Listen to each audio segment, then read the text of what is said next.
kick off now. To those of you who are returning, welcome back. It's good to see you again. I recognize some of the names, so it's good to see you again. And for those of you who've tuned in for the first time, good morning.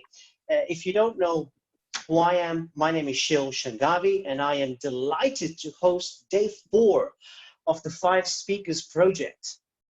Now, over the last couple of days, we have asked you a few questions just to kickstart our session and get some conversation going. And today is no different. And so Annette's already started by asking you a question. So what we'd love to know are 2 things.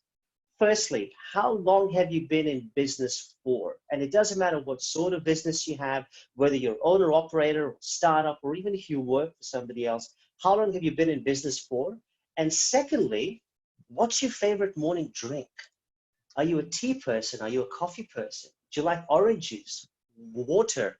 Maybe you like a Bloody Mary in the morning. And even if that's the case, we're not going to judge you. It's all good. During these times, we understand if you feel like you want an alcoholic hit when you wake up. So please tell us how long you've been in business for, and also what's your favorite morning drink? So we're just going to give you a couple of seconds to put your responses into the chat. What's your favorite drink, Shil? What do you do?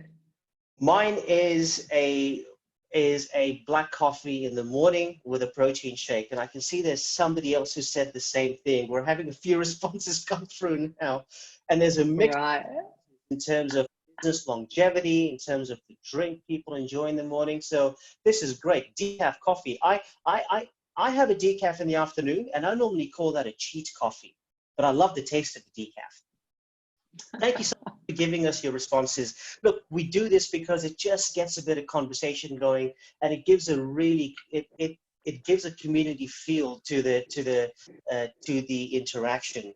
Now, guys, over the last couple of days, we've brought you a variety of topics, from Amy speaking to you about emotional intelligence, Claire speaking to you about building strong cultures, and then I gave you a presentation on how to deliver online presentations. And we felt we wanted to do this because these are essential skills in all lines of work. Whatever you do, we felt by presenting on these topics, there are new ideas, new concepts, and new skills which you could take away and apply to your current role, not just now, but in the future. Now, when we were designing all of this, we felt there was one critical part we wanted to look at. And that's the critical part which we're going to focus on today, which is all about sales. Now, Annette touched on this earlier, where she mentioned to some people, sales can be quite a yucky, icky word. And to others, sales is the most fun, amazing thing you can possibly do. Regardless of the way you look at it, sales is essential. Sales is the lifeblood of a business. And without sales, without your numbers there, survival can be difficult, especially when we're going through a pandemic like we're going through now. And so today we have a speaker who has been dubbed, and I'm not kidding when I say this, who has been dubbed as the #1 face-to-face sales expert by the Commonwealth Bank. So she's a leader at what she does. She's trained thousands of individuals and consulted to hundreds of companies over a career spanning 20 years. In a non-salesy and authentic way, in a way which makes the experience comfortable for her customers and for people she talks to. And so who better to hear this from than an expert who's here to talk about 5 strategies to convert a lead into a sale in a tough economy. And so with that, will you please give a warm virtual welcome to Annette Lackovic. Yay, awesome. Thank you, Shil. Welcome, guys. Yes, today we're going to dive in deep with what to do during a crisis. Is it okay to sell right now? Some of you might be thinking. Some of you might be thinking, I've got clients cancelling. I'm not sure if it's right to try to save them. Is it low integrity? What do I do if customers are cancelling contracts? Cash flow is low. You need to pivot. Perhaps you need to pivot because, you know, you're like a lot of businesses where it's full closure at the moment. So we're going to be touching on all of that today. I do want to acknowledge just what Shil has just said, where If you do have fears around selling, if you do have no skill set yet around selling, or if you have team members that you're grooming to be able to take your spot so you can actually continually grow the business and have team members actually start doing the selling themselves, then there is stuff that I can actually share with you later on that you can continue this journey. But today, I want to be respectful of your time and respectful of everyone here and just dive straight into these strategies. So you are in the right place and that's what you're after today. Now, I'm going to share my screen, and the first thing I want to do is pretty much mark up and acknowledge what's happening in business right now. And what I mean by that is what's actually happening from this challenging time. So give me a second. I just want to make sure I've got the screen up. I'm going to try that again. Share screen, whiteboard. And I wonder how many people around the world at the moment are having crazy time moving their whole sales process online. All the technical errors I can imagine that's going on right now around the world would be huge. All right. So let me just make sure that you can actually see my screen. You should be able to see a whiteboard right now with a diamond on it. I'm just going to go into the chat box, make sure, just give me a big yes there. We can. Fantastic. Thank you very much. All right, going back to that whiteboard. So different stages of business. The first one, I think, is what I'm witnessing is pretty much down here. And these guys are in full closure. And these guys being in full closure, I actually say they're in sinking sand or quicksand. And there's not much they can do except for one thing. And that one thing is they need to learn how to pivot and pivot fast. And some of them have. So if you're looking at restaurants and cafes, they had to just suddenly cease their hospitality, like just could not serve anymore. I was away on holidays and I remember it was our last time to be able to eat breakfast before everything was going to be shut down and we couldn't eat. So we were lucky we were getting back to Perth that day. But I thought, imagine that news if you were in any type of hospitality, if you were with if you're in hospitality for bridal weddings, for food, for cafes. This stuff was just pulled straight from under their feet, sinking sand, quicksand, going straight under, nothing to support you at all. So you could not weather the storm if that's you unless you were set up. So the only thing that you can pretty much do right now, possibly, is to pivot, right? You have to do a very sharp right-hand turn if you haven't done that already. And some of you might be thinking, how can I do that? Let's just say nail salons. All the women around the world that get their acrylic nails done, our nails are short at the moment, right? So the question is, how does a nail salon, which is a physical bricks and mortar type of place, how do they pivot right now? We've seen health clubs pivot. We've seen which start to do online programs. We've seen restaurants and cafes pivot, doing takeaway only. But if you don't know how to pivot and you're in sinking sand, that's the part that's in the dire straits at the moment. The next area is really, there's a difference between this area, and the difference is it depends on where you are. And this area is what I like to call sandstone. And sandstone is malleable. You can actually, the type of the breeze and the air can change the structure of that rock. And that really, I think, touches on what Amy spoke about on Monday, which is like the mindset. Your mindset can totally steer your boat in the direction it wants to go just by being in a great mindset.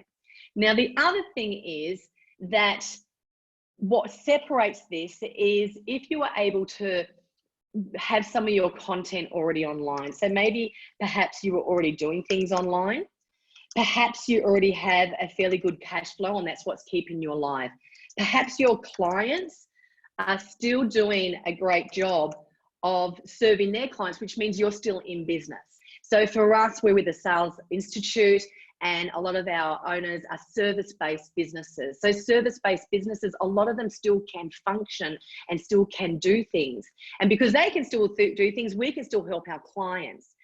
Some of you, your clients are in full closure at the moment, which means your business is now heavily affected.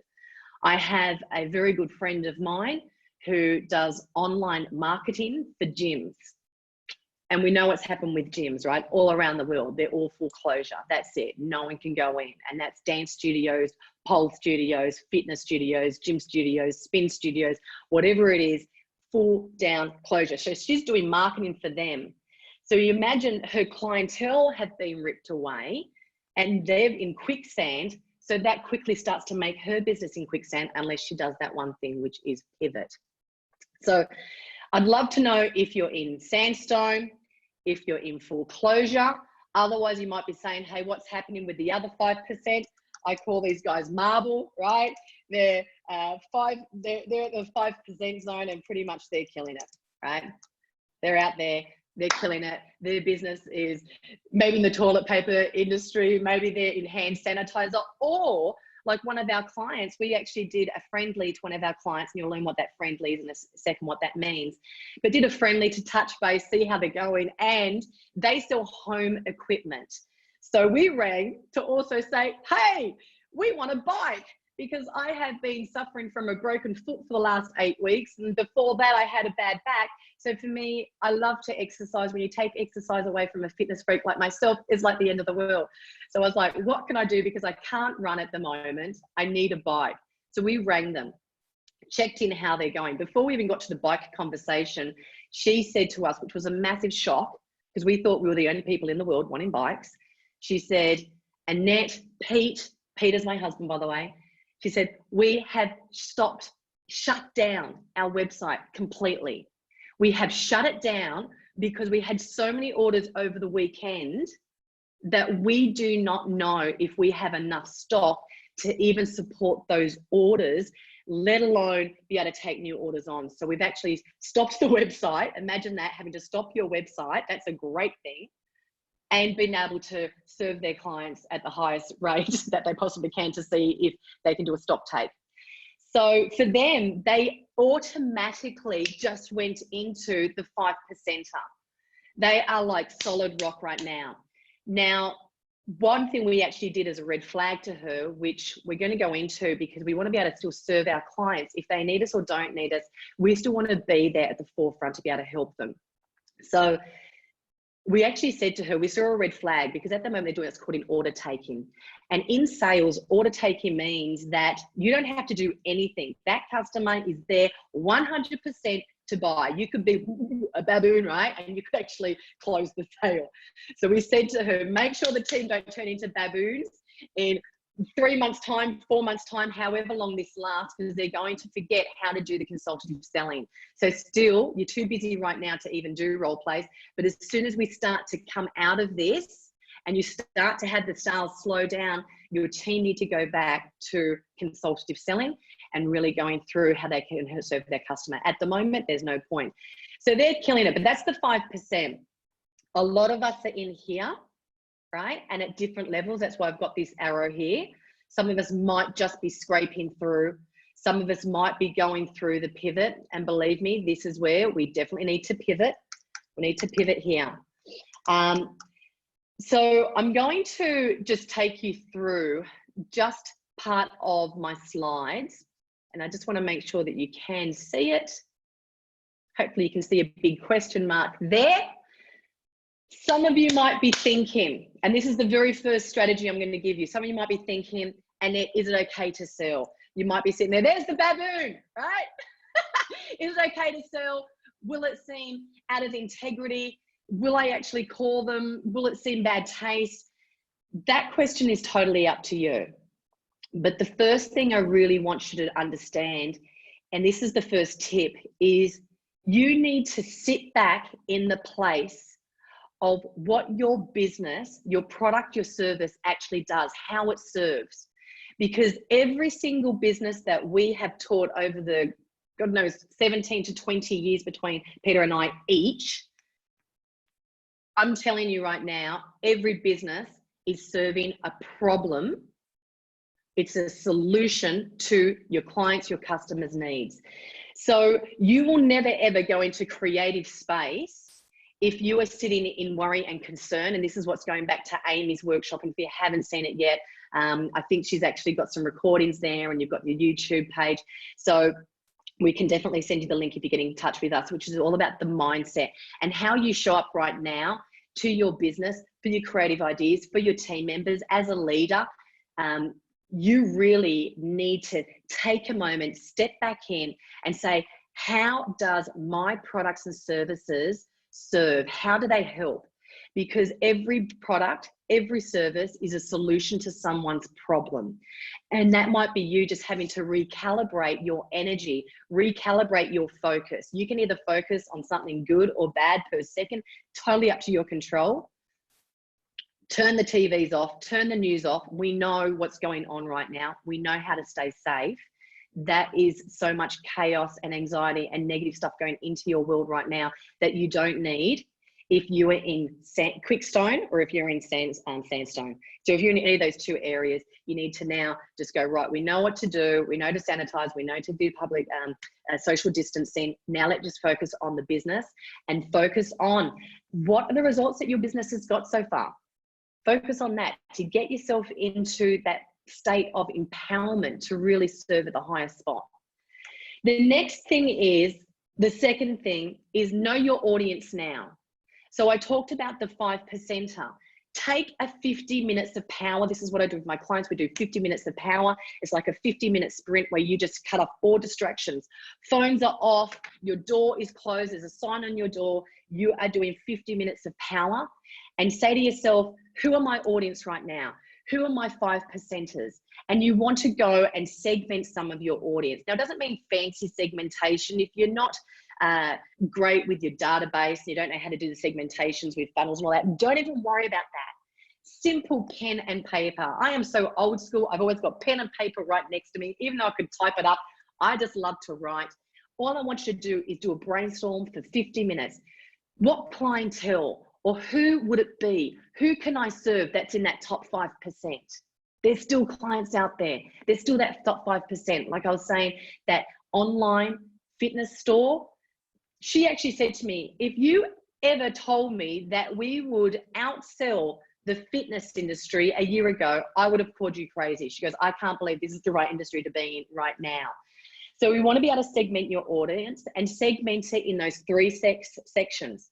What type of clientele, customers, what type would be in that 5%? Who are they? Who then would be in sandstone? And depending on what level, were they quite cashed up before they went into the storm? And what I mean is, the ones that are surviving right now, maybe it's not that they've moved online, but maybe they financially had the backing, the resources to weather that storm.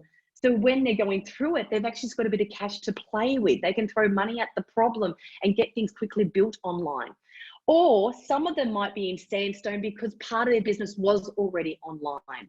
But micro segmenting is working out where your clientele, your customers, or a new audience is. And that's what's really important to know. Do you have to actually do a sharp right turn and have a new audience? All right, tip number 3, do a friendly. I mentioned this before. A friendly is you calling your clientele, your customers, whatever you actually say, how you mark them. For me, they're clients, okay? So I will call my clients and I will touch base just to see how they're going. And this is just checking in. Doing a friendly means that there is no need for you to have the pressure to have to sell. You want to take that away. You want to do that friendly and turn up in 100% integrity, full empathy with what could happen actually on that call. Now, I did a text message to a client that had been with me for 3 years, not with me anymore. And I actually heard a reason why I reached out to her. A friend of mine said to me that she was getting gastric band surgery. So when they actually shrink the stomach, and it's seen as an elective surgery. So it's been cancelled at the moment. Because I realized that my past client, been with me for 3 years, so I knew her business inside and out, does bariatric surgery, which is gastric band surgery. I sent her a text message that night that said, hey, name, I'm not going to say who it is. Hey, name, I've just heard that bariatric surgery is seen as elective. I just wanted just to touch base, see how you're going. If you ever want to just have a good chat on the phone, if you need someone just to be a sounding board or you need some ideas right now, just hit me back with a text message. Be more than happy to help you. And she said, oh my gosh, Annette, I cannot wait just to have some of your energy. She said, can we jump on the phone? I said, absolutely. The next day we jumped on the phone. I'm purely there just to find out where she is, get all eyes on her business, just to find out how can I truly help her. I'm not there for the sale. She's been a client of mine for 3 years. When you serve at the highest purpose, there's something that beautiful happens. You step into empathy, you create, you come up with the best ideas. And she said to me, there was a product that you and I were working on a year ago, and I've actually got it ready to launch. And she said, so this is a product, and this product is about doing a pivot. It's doing a new type of clientele. It's a whole new clientele. And I said, talk me through it. She talked me through it. And I said, that's fantastic. This is what you can do. Boom, boom, boom, boom, boom. And she said, do you know what? She said, I feel like we need a strategy call on this. Can we actually do a VIP half day? I said, absolutely. This call is not about that. This call was about me trying to help you as much as I can. So let me just run through it with you. If you still feel like at the end of this, we need that strategy call, let's book it in. And obviously she booked it in. For me, there was no pressure on sales. The pressure was off, but because I was serving from the right place, which what selling is about. It's about you truly connecting your product, your service, the solution that it does to somebody else. It could be talking about tangibles or intangibles. You could be talking about mindset. You could talk about physical products. It doesn't matter. So pick up the phone, reach out to them, jump on Zoom, jump on the phone, do a friendly, get your coffee, and just take away the pressure and just really find out where they're at. And one thing I want you to write down right now is focus on being in empathy, not in sympathy. And the reason why I say that, and my husband and I did a Facebook Live not long ago, and that Facebook Live was talking about all the different things you could do, pretty much like now in pivoting in a time of crisis is when it first came out. And sympathy might be that you're too down low with them, and it's very hard for you to be the leader and to continually step into your brilliance and your creativity if you're in sympathy mode. All right. Empathy means you understand how they feel, but you can still be in your power to actually move them through to some ideas and help them pivot. So I'm be aware of the time. So I'm going to go straight into the next one, which is step number 3, which is time to pivot. It's time to pivot for everybody. If there is not a time that you need to throw things overboard, take things off the ship, it is now. Now is making you realize what's working for you in life, what's not working for you, what's working for you in business, not's working for you. It is now time for you to save this sinking ship. It is time for you to look at what you need to do to pivot. Some of your clients, you might be selling them the smorgasbord right over here, but really all they want is the entree right now. All they want is the life raft. They don't need the yacht, as my good mentor Tucky Moore would say, right? They don't want the yacht. They just need something to save them right now. Now, I mentioned the Facebook Live that my husband and I did. That Facebook Live, one person that had a virtual assistance company, she watched this and she said, oh my gosh, it's time to pivot. I need a new 5%. And that new 5%, guess what happened? She created a product. She had people that were on 12-month contracts, having virtual assistants. They were cancelling left, right, and centre. And this is globally. This is not just in Australia, but they were cancelling left, right, and centre. And she was like, what can I do? All right, there are people out there. There is that 5% niche that have been always wanting to start their podcast, that need to update their website, that need to get help with graphic. So she created the entree. She created a 2-week package. Do you want to get your podcast up? Do you want to get this up? Do you want to do that? Hire our VAs for 2 weeks at this price. That is not trying to sell them the Ferrari. She's selling them the runabout just to get them through the door to experience their services, but also to be able to serve and help. So if you need to pivot, these are some of the things on how you can pivot. You can pivot your payment options. For us at the Sales Institute, we're doing at the moment for the next intake for our course is that they can actually name their deposit and they have 6 months to actually pay it off, and they can do their payment plan bit by bit or do it as one chunk in 6 months time. So we're doing payment options, which is something that you could do. It could be you need to change your offer, just like I said, this virtual assistance company, or one of my clients that had the gastric band, which is they changed their product. She's now selling an online weight loss course for those people that maybe don't want something as drastic as gastric band, but still want help, you know, losing those 5 kilos or 10 kilos.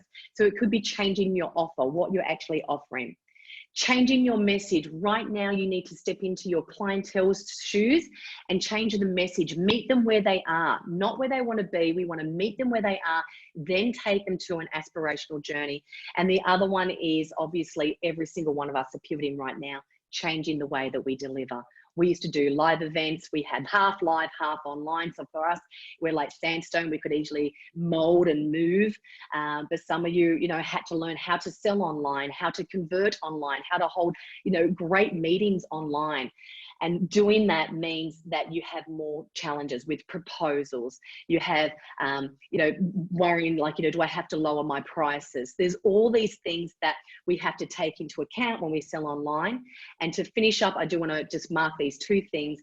Proposals, you'll probably get more objections now selling online. So you'll probably get more people saying, just send me the proposal.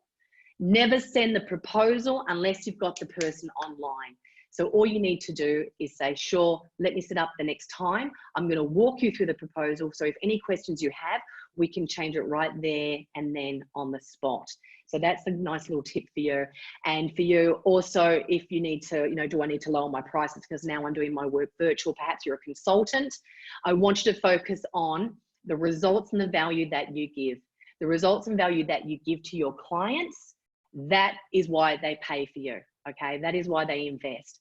I'm concerned about the time. I'm going to hand it back over. We'd love to know your questions. Let me just make sure that I am sharing screen there. Beautiful. Oh, hang on. Where am I?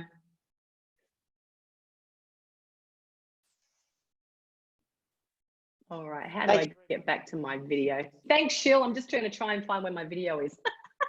Just while you do that, everybody, I'm about to drop a link into the chat, which is an event Annette has coming up. Please, if you'd like to know more, we unfortunately are out of time, so we're not going to have time for too many questions. However, there is a link at the bottom of that screen. I encourage you to click on it and join in her webinar. As I said, she's one of Australia's foremost experts in sales. There's been a lot of information that's come out of today, and I'm sure if you would have joined the webinar there'll be a lot more too. Annette, we've got time for one question. So if you don't mind, I'm going to steal this and ask you. There's a fear around sales. And I read somewhere that you show people how to obliterate. That was the word. Yeah. Their fear around sales. At this time, in such an uncertain climate, whatever you want to call it, there is a fear in that there's always an expectation to give things away, to do things free. And there's a fear to sell. What are your thoughts in just a minute on that comment? Yeah, absolutely. I've done a video. So if you go to my Facebook page, Annette Lackovic Official, it talks exactly to that problem. All right. But in a snapshot, you need to just sit in the space of pen and paper, and you need to go back and look at all the results, all the stories, how your clients and customers have come to you, and the transformation of what your products and services have done for them. Because there are people out there right now that are still needing your services, still needing your business. They're in dire straits, or they're actually needing to pivot somehow in their life personally. And if we sit in the space of knowing, how is it that you actually deliver? What are the results? What are the solutions? And focus on the stories. That would be the most instant change that you can do. But check out that video because I go into it deeper. And it gives you a few activities to actually do. Fantastic stories. Everybody, thank you very much for your time again. We are out. Quickly, just before we cut off, tomorrow is the last day of our project where Amy and I will host the CEO of Australia Institute of Management, Professor Gary Martin. It's going to be a different style tomorrow where it's going to be a conversation, a Q&A. There's no presentation per se, but it's going to be a conversation with one of, I would say, Australia's most well-recognized business men. and the LinkedIn Top Voice of 2018. So same time tomorrow, 8:30 a.m. Please tune in. We can't wait to see you. Thank you so much and have a lovely day. Bye.